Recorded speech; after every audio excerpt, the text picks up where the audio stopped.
Terima kasih Mbak Rosi sama Pak Fahmi Idris. Yang pertanyaan saya hanyalah, berapa persenkah perbandingan antara peserta BPJS yang berobat dan dirawat di rumah sakit dan peserta BPJS yang tidak dirawat dan tidak berobat, tetapi rajin seperti saya yang rutin membayar iuran BPJS itu. Saya mau tahu berapa persen perbandingannya. Jadi jangan dipukul ratakan semuanya. Itu aja pertanyaan saya. Pak Timi bayar ini ya, iuran terus? Betul, rajin bayar iuran saya ini. Yang premi berapa? Yang kelas 1. Kelas 1. Dan tidak pernah menggunakan? Saya cuma pernah digunakan karena saya celaka, tapi kalau sakit saya tidak pernah pakai. Oke, terima kasih Pak Timi, sehat selalu. Ya, alhamdulillah Pak Timi ini contoh bagus ya. Saya mengapresiasi Pak Timi bahwa kesadarannya untuk kemudian bergabung dalam program, kemudian ya ada dua hal sebetulnya, konsep program protection and sharing.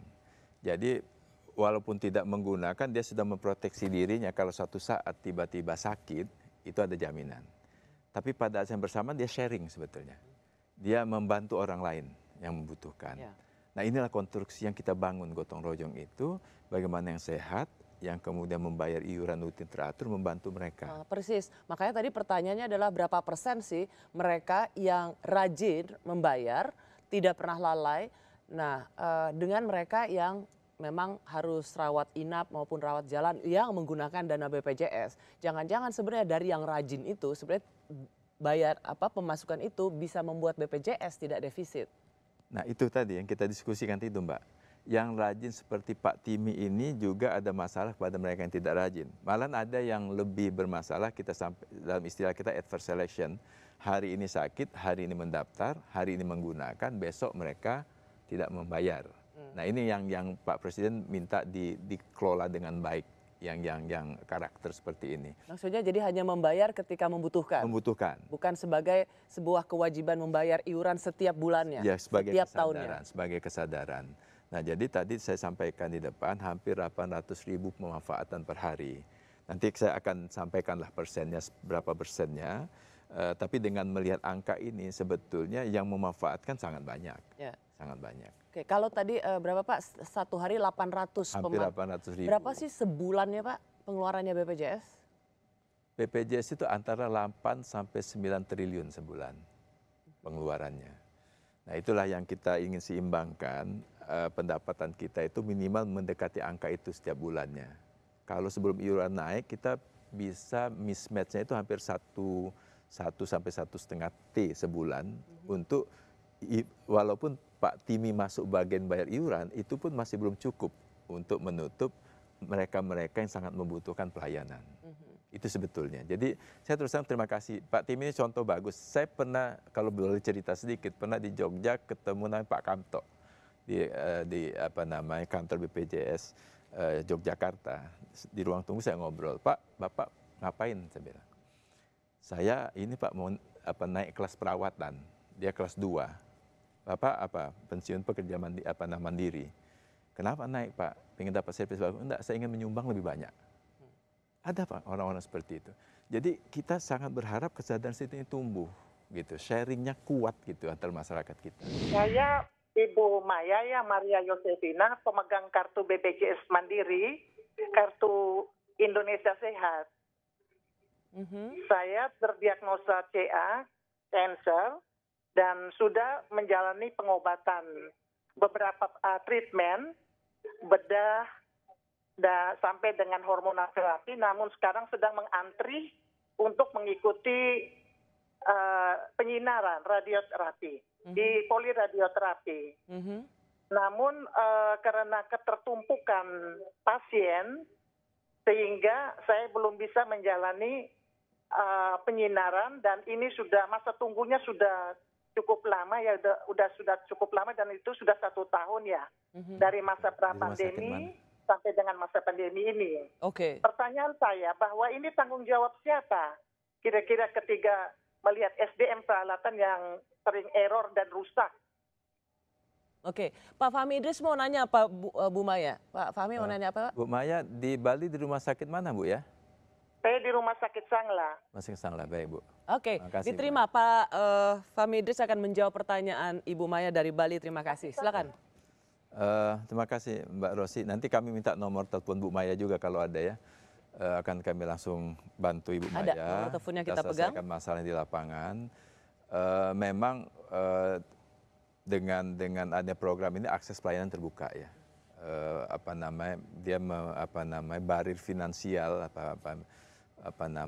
masyarakat itu kan tidak ada masalah ya dengan iuran yang relatif terjangkau. Kemudian servis itu diberikan karena kanker ini kami empati terhadap Bu Maya ya, mudah-mudahan segera sembuh ya.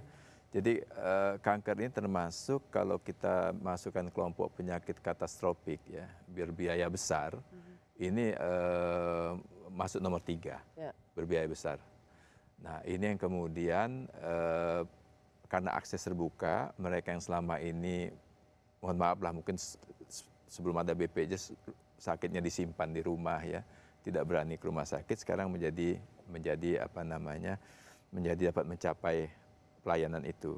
Nah, memang harus dibenahi bersama ada supply side-nya.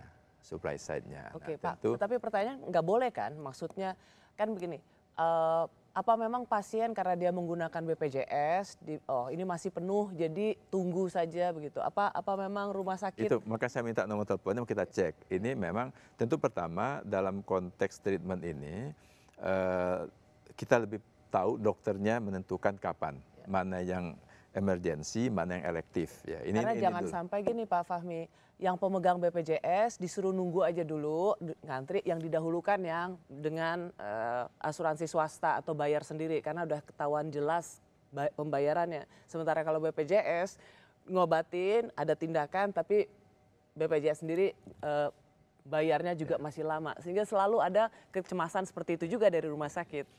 Kami mendengar ya soal itu, sehingga di bagian kami untuk berproses dan memperbaiki servis ini. Untuk kemudian memastikan peserta BPJS ini tidak menjadi warga negara kelas 2 di rumah sakit. Karena kita berikat kontrak sangat detail dengan rumah sakit. Bahwa tidak boleh menolak pasien. Tidak boleh membedakan pasien, jelas. Okay. Nah, kalau ada laporan bahwa membedakan, karena ini kan 2 nih. Bu Maya ini karena dianggap kelas 2 atau memang karena fasilitas saat ini sedang ada masalah. Nah ini mau kita pastikan. Sejauh mana Pak ya, artinya monitoring itu klaim Pak, klaim dari klinik atau terutama Vaskes 1 kepada BPJS Pak gitu. Karena contoh saya udah berapa tahun umpamanya contoh, saya jarang berobat, mana tahu Pak ya, kan ada oknum-oknum Pak ya, seperti berkelahi. Itu diklaim sekian orang, tapi ternyata nggak berobat. Seperti apa Pak monitoringnya gitu Pak? Keabsahan validasi yang klaim berobat gitu Pak. Baik, terima kasih Pak Anggiat. Ya, ini Pak Anggiat bertanya tentang kurang lebih fraud ya. Jadi terima kasih Pak Anggiat. Ini bagian kita kenapa BPJS hadir sebetulnya untuk memastikan juga bahwa mutu terjamin dengan biaya terkendali. Itu konsep dasar keberadaan institusi ini. Jadi tugas kami memverifikasi setiap klaim yang masuk. Tentu pasti ada yang namanya anti fraud policy. Kemudian di BPJS ada departemen anti fraud. Kemudian ada proses yang namanya mengaudit di luar verifikasi. Dan ini saringannya sangat ketat ya. Jadi setiap kali masuk itu pasti kita sistem sudah menggunakan IT system sebenarnya untuk mengecek apakah ini tagihan memenuhi syarat atau tidak. Saringan pertama. Tentu ada logiknya ya, ada filtrasi, ada rulesnya dan lain-lain. Kalau ini kemudian masih jebol, kita ada tahap kedua di second line yang namanya melakukan verifikasi pasca klaim. Kalau ini juga masih jebol, kita punya ketiga, punya yang namanya audit yang dilakukan oleh satuan pengawas internal kita. Nah di luar ini juga secara rutin, kemudian juga masuk ya auditor eksternal ya. Salah satunya kemarin BPKP yang diminta. Yang tadi Bapak bilang ternyata di bawah 1% fraudnya. Ya, itu yang disampaikan. Nah ini terus kami sebetulnya ada whistleblower system ya. Berharap sekali kalau misalnya Pak Anggiat atau yang lain melihat ada indikasi itu cepat kasih tahu kami gitu ya. Karena policy anti fraudnya sudah sangat clear sebetulnya.